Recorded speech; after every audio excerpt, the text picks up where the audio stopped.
भाभी एक जवान औरत थी जो मेरे साथ घर में अकेली रहती थी, लेकिन उनके जिस्म का दर्द होता था। वह रोजाना रात को मुझे खास किस्म का मसाज करवाती। मैं भी जोर लगाकर भाभी का मसाज करता था। लेकिन एक रात भाभी ने नहाकर मुझे अपने पास बुला लिया और कहने लगी, यह तेल पकड़ो और जल्दी से लाइट बंद करके अपने काम पर लग जाओ। मेरा नाम दीपक है और मेरी उम्र 20 साल थी। उन दिनों मैं अपने घर में अकेला रहता था।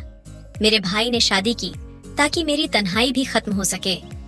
मेरी भाभी का नाम राधा था और मैं उन्हें भाभी नहीं बल्कि मोहब्बत से राधा ही कहता था। भाई के न होने पर वह अक्सर उदास और परेशान नजर आती थी। कई बार मैंने उन्हें छुप छुप कर रोते हुए भी देखा था। मुझे लगा था कि वह सुनील भाई को याद करती हैं, तभी तो छुप छुप कर आंसू बहाती हैं। लेकिन ना मैंने कभी उनसे यह बात पूछी थी और ना ही राधा ने खुलकर मेरे सामने यह बात कही थी। वह सारा दिन खामोशी से घर के कामकाज करती और फिर रात को अपनी कमरे में बंद हो जाती और उनके कमरे से सिसकियों की आवाज आने लगती। दोस्तों, सुनील की शादी होने के बाद अगले हफ्ते ही वह दुबई चला गया था। एक नई नवेली दुल्हन के लिए अपने पति के बगैर वक्त गुजारना बहुत मुश्किल होता है।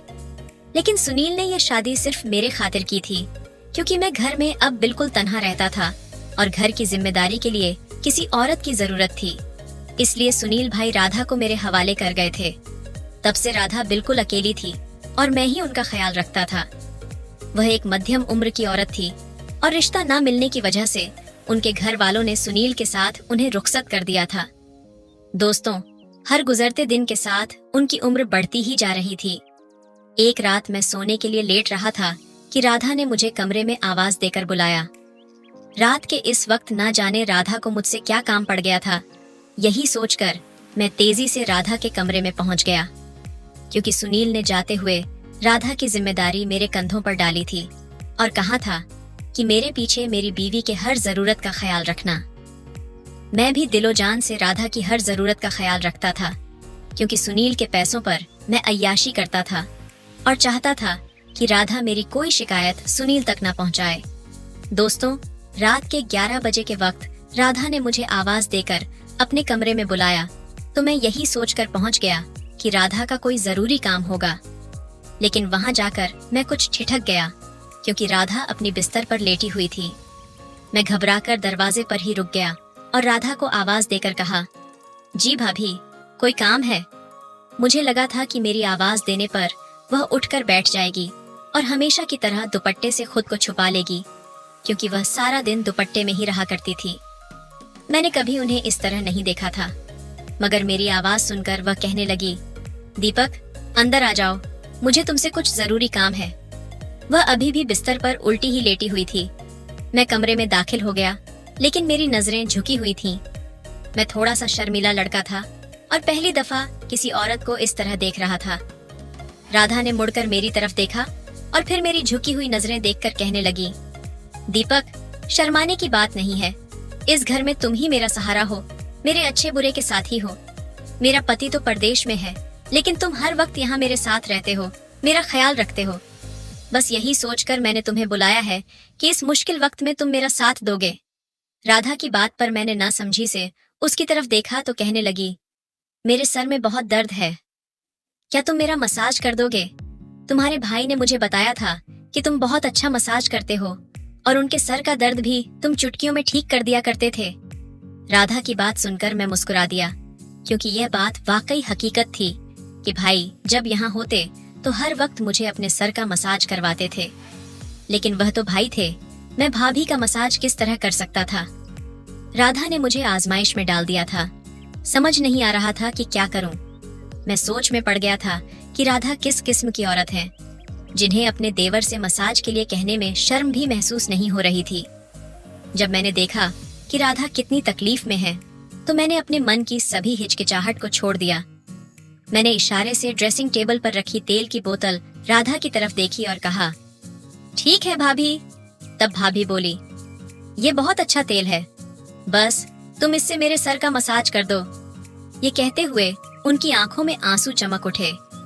मुझे लगा कि शायद वह बहुत तकलीफ में है। मेरे अंदाज में ही चाहत थी, लेकिन मैं राधा को इनकार नहीं कर पाया। मैंने वह तेल की बोतल उठाई और बिस्तर पर उनके करीब ही बैठ गया। धीरे धीरे तेल उनके सर पर डालकर मालिश करने लगा। अलबत्ता मैंने अपनी नजरें झुका रखी थीं और खुद को किसी भी तरह के जज्बात को महसूस करने से रोक रखा था। मेरे हाथ राधा के सर पर तेल लगाते हुए बुरी तरह कांप रहे थे। मैंने आज तक बहुत से कामों में राधा की मदद की थी, लेकिन राधा ने कभी मुझसे इस तरह की कोई फरमाइश नहीं की थी। जैसे जैसे मैं तेल लगा रहा था, राधा की अजीब सी आवाजों से कमरा गूंजने लगा था, जैसे उन्हें कोई सुकून मिल रहा था। राधा ने दोबारा मेरी तरफ नहीं देखा था और मैंने भी उनके चेहरे पर नजर नहीं डाली थी। शर्म के एहसास से मेरा चेहरा सुर्ख हो रहा था।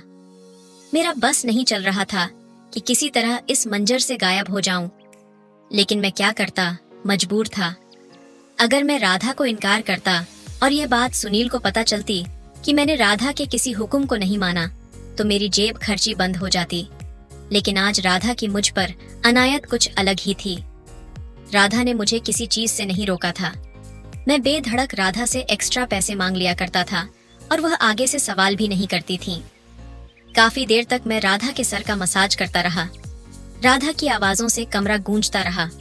इसके बाद शायद राधा को नींद लग गई थी, क्योंकि उनकी आवाज आना बंद हो गई थी। फिर मैं उठकर उनके कमरे से खामोशी से बाहर निकल आया। मेरा दिल अजीब से धड़क रहा था। पहली दफा मैं किसी औरत की करीबी को महसूस करके आया था और इस बात ने मेरे अंदर एक आग लगा दी थी। राधा के लिबास और उनके खूबसूरत रंग ने मुझे अजीब सी नशे में डाल दिया था। फिर जैसे ही मुझे ख्याल आया कि वह मेरे भाई की बीवी है, तो मैंने तौबा की और सोचा कि अब आइंदा मैं राधा के कमरे में रात के वक्त नहीं जाऊंगा। अगली सुबह राधा ने पूरी तरह दुपट्टा पहन रखा था और मेरे लिए नाश्ता बना रही थी। फिर मेरे आगे नाश्ता रखकर मेरा शुक्रिया अदा करते हुए कहने लगी, दीपक, तुमने तो मेरे सारे दर्द खत्म कर दिए हैं। मैं तुम्हारी शुक्रगुजार हूँ। राधा की बात सुनकर मैं शर्मिंदा हो गया और कहा, असल में आप सारा दिन घर के काम अकेली करती हैं, इसी वजह से बहुत ज्यादा थक जाती हैं। मैं कोशिश करूंगा कि आपके साथ कामकाज में हाथ बटाऊं या फिर आप कोई नौकर रख लें। मेरी बात सुनकर राधा कहने लगी, मेरी थकान कभी नहीं उतर सकती। जिस दिन सुनील आएंगे, ये थकान खुद ब खुद मिट जाएगी। राधा के लफ्जों का मतलब मैं समझ नहीं पाया था, लेकिन वह वापस किचन में चली गई थी। मेरे कॉलेज का वक्त हो गया था। मैं घर से निकल पड़ा, लेकिन सारा वक्त मेरे जहन में राधा चलती रही। दोपहर को मैं घर लौटा तो दीदी भी घर आई हुई थी। मैंने सोचा कि किसी न किसी तरह मौका देकर उन्हें राधा के मसाज वाली बात बता दूं। लेकिन राधा और दीदी तो मिलजुल कर बातों में ऐसी मग्न थीं कि दीदी ने मुझ पर ज्यादा तवज्जो भी नहीं दी थी। राधा और दीदी की दोस्ती हो चुकी थी और राधा को दीदी सर आंखों पर बिठा देती थी। कुछ देर बाद दीदी यह कहकर चली गई कि उनके पति काम से आने वाले हैं और मैं उन्हें मसाज वाली बात ना कर सका। कुछ देर बाद आराम करने के बाद मैं कमरे से निकला तो मैंने देखा कि राधा कपड़े धो रही थी और बड़ी मुश्किल से वह कपड़ों की बाल्टी उठाए छत पर जा रही थी।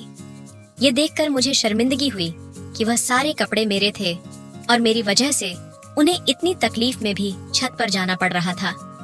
मैंने फौरन राधा को आवाज दी और बाल्टी उनके हाथ से ले ली। राधा का सारा वजूद पसीने से भीग चुका था, क्योंकि गर्मी की शिद्दत थी, और फिर कुछ कपड़े धोते हुए उनका लिबास भी हल्का हो गया था। मैं राधा से बाल्टी पकड़कर छत पर पहुंच गया। फिर मैंने उन्हीं के साथ सारे कपड़े भी रस्सियों पर फैलाए और हम वापस नीचे चले आए। राधा कुछ अजीब अंदाज से चल रही थी, जैसे उन्हें बहुत ज्यादा तकलीफ हो रही है।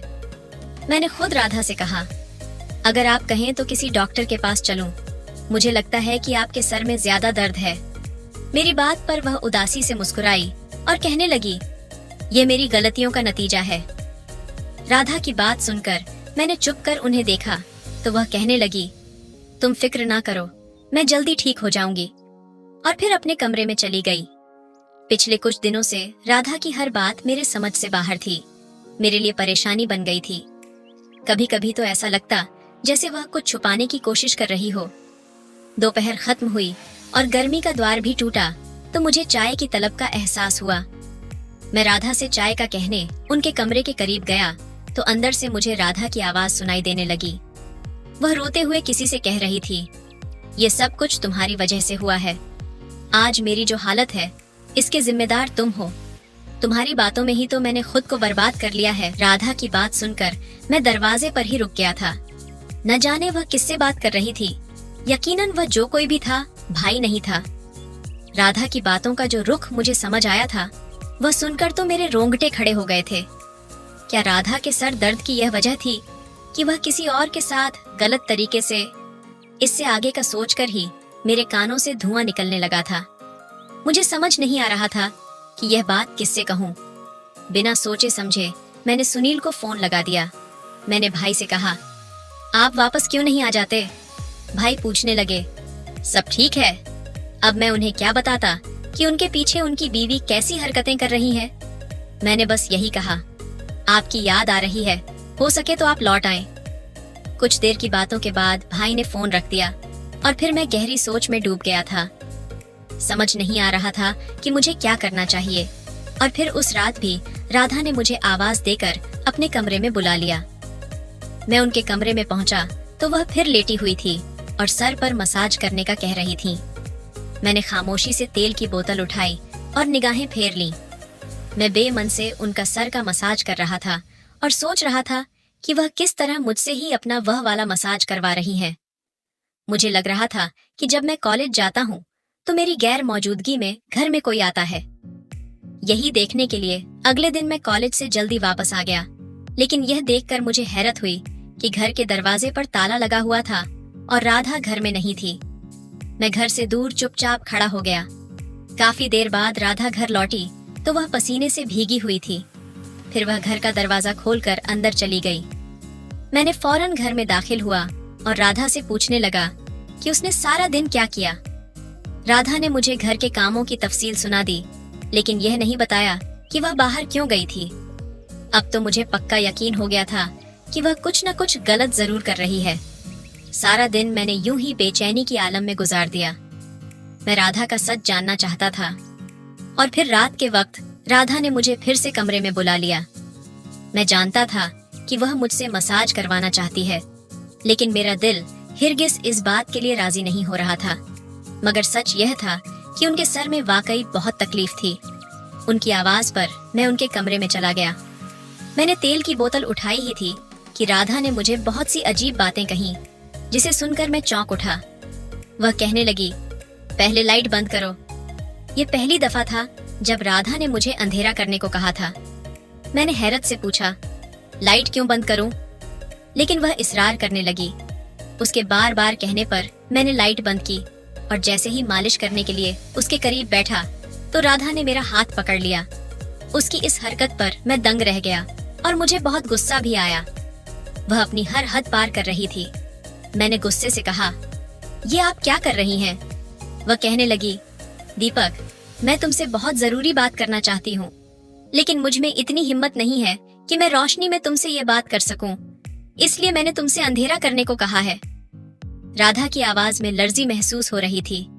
इसके बाद राधा ने मेरा हाथ पकड़कर अपनी कहानी मुझे सुनाई, जिसे सुनकर मेरे रोंगटे खड़े हो गए। राधा कहने लगी, मुझे लड़कों का बहुत शौक था, लेकिन कोई भी मुझसे राब्ता नहीं रखता था, इसीलिए तन्हाई की जिंदगी कटने लगी।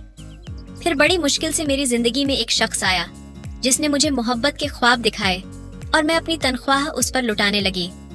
वह जब भी जितने पैसे मांगता था मैं उसे दे देती थी, लेकिन जब मैंने उसे शादी करने का कहा तो उसने यह कहकर इनकार कर दिया कि मैं तो अब बूढ़ी हो चुकी हूँ और वह मुझसे शादी नहीं करना चाहता था। उसे किसी जवान लड़की का साथी मिल सकता है, क्योंकि वह काफी तरक्की कर चुका था। मेरे ही बदौलत उसने छोटा मोटा कारोबार भी जमा लिया था। जब उसके पास सब कुछ आ गया तो उसे मेरी जरूरत नहीं रही, लेकिन इतनी देर से दो दो नौकरियां करने की वजह से मेरे जिस्म का साथ छोड़ दिया था। आए दिन मेरी कमर में तो कभी सर में दर्द रहने लगा था। मैं टूट कर बिखर गई थी।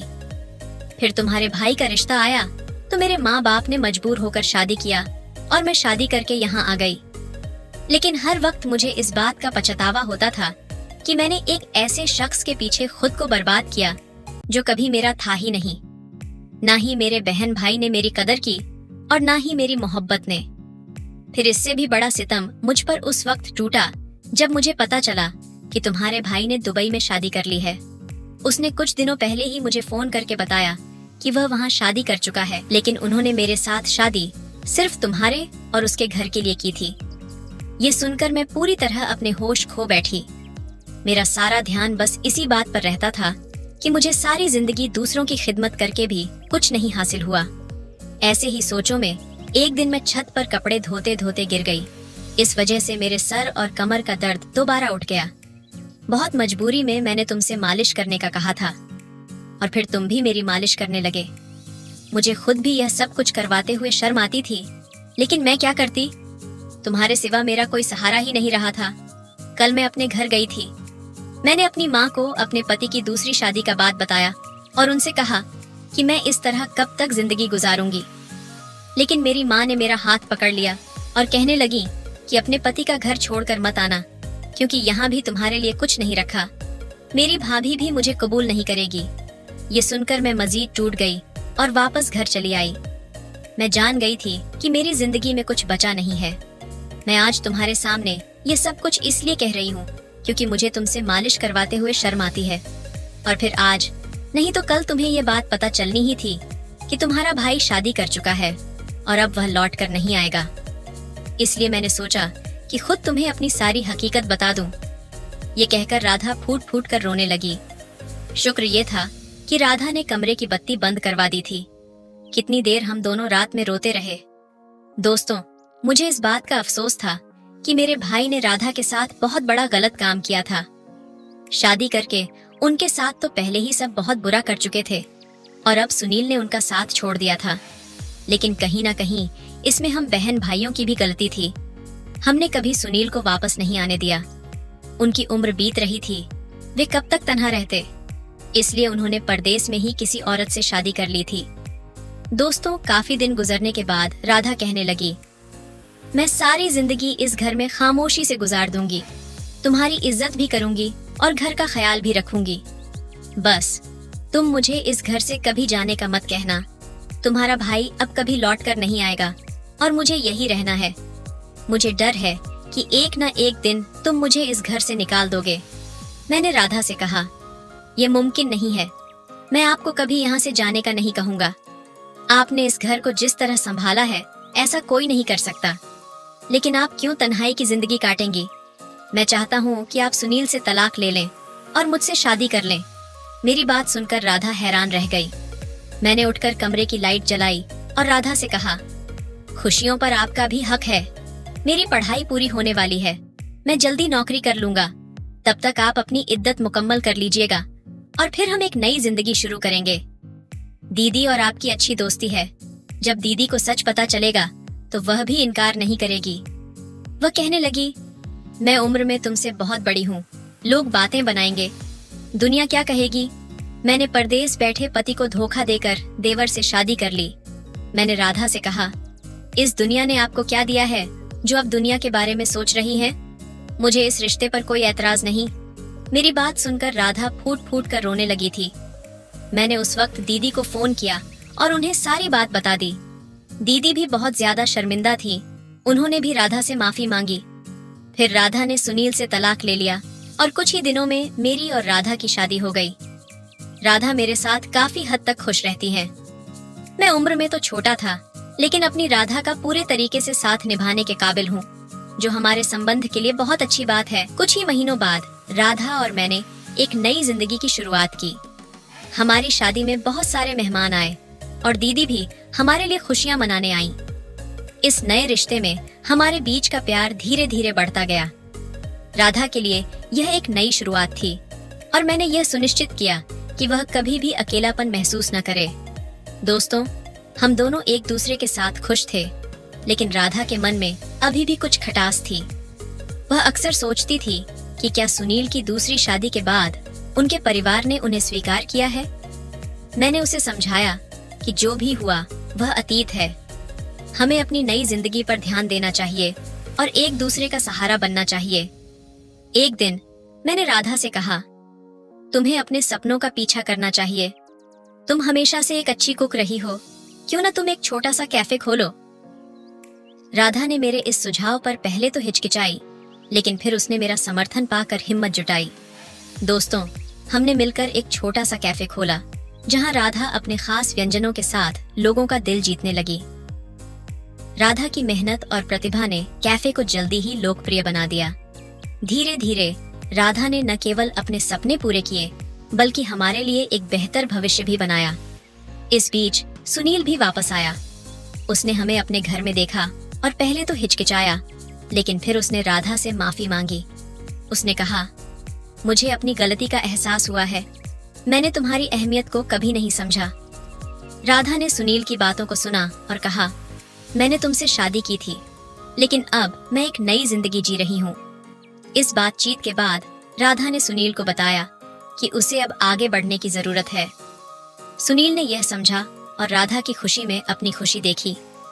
कहानी का अंत इस बात पर हुआ कि प्यार, समर्पण और आत्मविश्वास से भरी एक नई जिंदगी ने राधा को न केवल एक नई पहचान दिलाई बल्कि उसे यह भी सिखाया कि अतीत से बाहर निकलना और आगे बढ़ना कितना जरूरी है। हम दोनों ने यह सीखा कि जिंदगी में कठिनाइयां आती हैं, लेकिन सही निर्णय और समर्थन से हम हर बाधा को पार कर सकते हैं। हमारा प्यार मजबूत हुआ और हम एक दूसरे के साथ और भी खुश रहने लगे। तो दोस्तों, ये थी आज की हमारी छोटी सी कहानी। कहानी कैसा लगा कमेंट में जरूर बताएं और चैनल में पहली बार आए हैं तो चैनल को भी सब्सक्राइब करें। फिर मिलते हैं एक नई स्टोरी में। धन्यवाद।